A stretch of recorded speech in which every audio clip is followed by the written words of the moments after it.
El día de hoy vamos a tener la oportunidad de comenzar a trabajar nuestros contenidos del programa.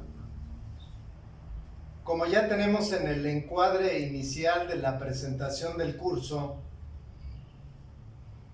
esta segunda sesión va a tener como temática el mito dentro de la estructura de las sociedades antiguas. Este tema es uno de los temas controversiales porque nos viene a establecer la visión primitiva que el hombre tuvo de su entorno y de su situación personal. Para poder trabajar el tema, vamos a dividirlo en dos grandes momentos. Primeramente vamos a cuestionar qué son los mitos dentro de las sociedades primitivas. En un segundo momento, los teóricos que han estudiado el mito.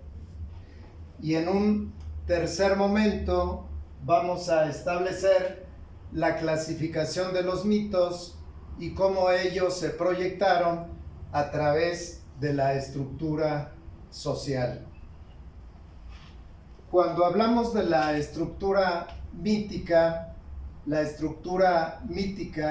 hace referencia a los orígenes del hombre. Ciertamente que quienes van a estudiar los orígenes del hombre, pues va a ser justamente tanto la antropología social y la materia que nos corresponde a nosotros, que es en el plano de la literatura.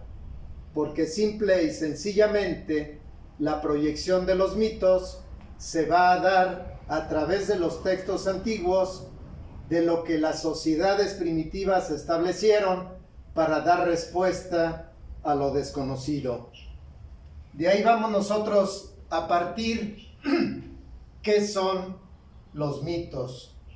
La palabra mito viene del griego mitos, cuyo significado es fábula o mentira. A tal grado que esa visión etimológica nos va a llevar a concluir que los mitos en la antigüedad vendrían siendo esas respuestas a lo desconocido. Por eso la función etimológica va a ser esencial, porque nos habla de una mentira. ¿Qué nos quiere decir esto? Que dentro de lo que es el pensamiento humano y la estructuración del hombre en relación con el medio para dar respuesta a las necesidades personales en relación con la naturaleza, en la historia de la humanidad vamos a tener dos grandes etapas. La etapa donde el hombre da respuesta a los fenómenos a través de los mitos, y donde podemos decir que son verdades que no se pueden demostrar. Y en un segundo momento, cuando el hombre deja de lado el logos mítico para entrar a la validación de los conocimientos a través de la comprobación y la experimentación, y entonces ya estamos hablando ya no del logos mítico, sino del logos científico. Evidentemente que a nosotros lo que nos corresponde desde el punto de vista y desde el ángulo de lo literario es a analizar esos relatos, esos textos que hacen referencia a las inquietudes que el hombre tuvo en sus orígenes sobre los fenómenos naturales. O dicho de otra manera, cómo dar respuesta el hombre ante los fenómenos de la naturaleza y ante aquello a lo cual él no da respuesta. para poder enmarcar y encuadrar la problemática, hay dos personajes fundamentales que van a estudiar lo referente a los mitos. Uno es el investigador francés, que es el iniciador de la antropología social, Claude Lévi-Strauss, y otro personaje importante en el estudio de los mitos, que es el psicólogo Carl Jung.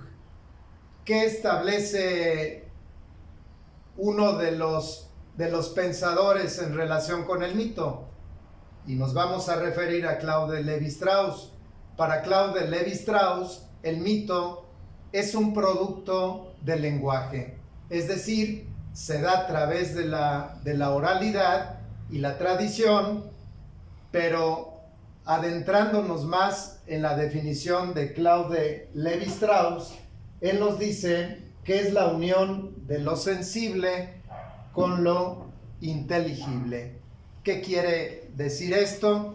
Que para que pueda existir el mito, parte del aspecto de la sensibilidad de los fenómenos externos al hombre y de la respuesta que da este sujeto en relación con lo que ve.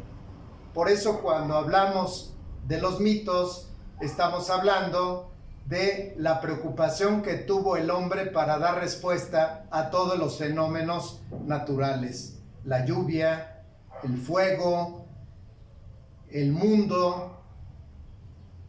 ¿Quién dio origen al hombre? ¿Quién dio origen a la mujer? Y hablando justamente de los que han estudiado la problemática de la mitología, el segundo pensador es Carl Jung. Este pensador realizó estudios en Nuevo México rastreando la visión mítica y trascendió no solo a América, sino fue a analizar los mitos africanos. Y las tesis de Jung son sumamente interesantes, que se complementan con la visión de Lévi-Strauss. Para Jung, el sustrato psíquico es común a todos y en todas las épocas y pervive en nuestro inconsciente. ¿Qué quiere decir Jung? Que los mitos son producto de un inconsciente colectivo, de tal suerte que las inquietudes que tuvo el hombre de África, el hombre de América, el hombre de Europa, fueron exactamente las mismas, a tal grado que reafirma que los productos del inconsciente colectivo forman el lenguaje innato de la psique.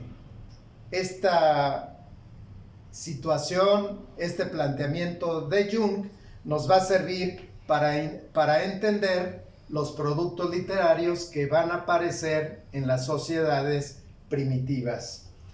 Una vez establecido el planteamiento de quiénes son los teóricos del mito, convencionalmente se han clasificado los mitos de la siguiente manera.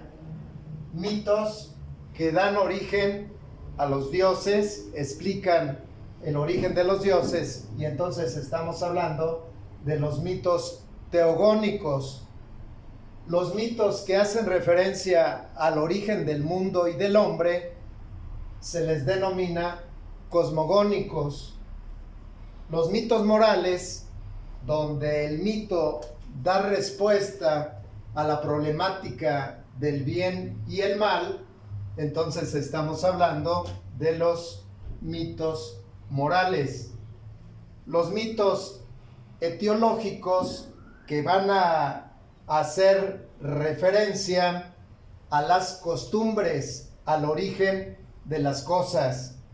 Y finalmente los mitos escatológicos son esos mitos trágicos donde nos vienen a explicar el fin del mundo a través de catástrofes, a través del agua o a través del fuego. Esta clasificación es una clasificación convencional que nos puede ayudar a entender de manera global cuál es la problemática de la mitología. Y quiero adelantarme en relación con el tema, haciendo referencia que una de las culturas que más se cuestionó en relación con la naturaleza y los fenómenos fue la cultura griega. Por eso la mitología griega es una de las más complejas, pero de las más completas, porque se cuestionaron de todo. Vamos ahora a explicar y dar modelos de algunas de las producciones míticas de la antigüedad. Uno de los mitos de la antigüedad es el diluvio. El diluvio, considerado universal, porque en las culturas de la antigüedad encontramos este fenómeno donde las divinidades o los dioses no están de acuerdo con el hombre y envían el agua para su exterminio. Estamos entonces dentro de lo que son los mitos escatológicos. También los mitos nos van a hacer referencia al origen del mundo, al origen del hombre, al origen de la mujer. Y si nosotros analizamos una de las culturas antiguas, que fue la cultura hebrea en el Génesis, en la Biblia, nos explica el origen del mundo, cómo Yahvé creó al hombre de barro y la creación de la mujer. Esta problemática del origen del mundo, del hombre y la mujer, no solo la vamos a encontrar en el mito hebreo, sino en todas las culturas de la antigüedad. Y haciendo referencia al origen del hombre en la cultura griega, uno de los semidioses, que es Prometeo, que es hijo de un titán y de la divinidad la tierra, Prometeo es el semidios que da origen al hombre. Y en la mitología griega, Prometeo crea al hombre de barro. ¿Cómo nace la mujer en la mitología griega? De uno de las divinidades griegas, el dios del fuego, que fue Hefaistos, que hace a la mujer de lodo, y para darle vida a través de una chispa de fuego nace la vida de la mujer. También vamos a encontrar los mitos donde los griegos dan explicación a todas las enfermedades o los males en el mundo, y ahí vamos a encontrar el mito de Pandora. Siguiendo con la tradición hebraica, tenemos el mito de la Torre de Babel. Este mito que trata de explicar el origen de las lenguas. Sabemos por la mitología hebrea y a través de la Biblia que una vez que el hombre se alejó de Yahvé, Yahvé lo confundió, creó un edificio superior para poder llegar hacia él, se equivocó el hombre y entonces Yahvé creó la confusión y de ahí nacen las lenguas. El mito de la Torre de Babel explica entonces el origen de los idiomas. También en Grecia tenemos el mito de los argonautas, el mito del Minotauro, que van a dar respuesta a situaciones muy específicas. El tema es uno de los temas controversiales porque de alguna manera son los primeros cuestionamientos que se hace el hombre en relación con el medio y su relación con él. menciono y reitero lo que había dicho con anterioridad. Una de las culturas que más se cuestionó en relación con la problemática a lo desconocido fueron los griegos. Por eso, en la estratificación social de la Grecia arcaica, pues vamos a tener esta pirámide muy interesante. En la cúspide están los dioses, luego vienen los semidioses, los héroes y los reyes, y en un estrato muy abajo, los hombres. Esta estratificación social es una estratificación social que está organizada en función del logos mítico. Por eso, la característica de estas sociedades, como la tenemos en el gráfico, nos dice que en estas sociedades la guerra era un recurso de expansión y poder. Eran sociedades esclavistas. Y también podemos decir, si hablamos exclusivamente de esta etapa, que la nobleza y los dioses están en estrecha relación. Esto lo vamos a ver en un segundo momento, cuando analicemos cada uno de estos mitos a través de las lecturas que vamos justamente a realizar. Este es el marco teórico que nos va a ayudar para poder realizar las actividades de la sesión. Muchas gracias.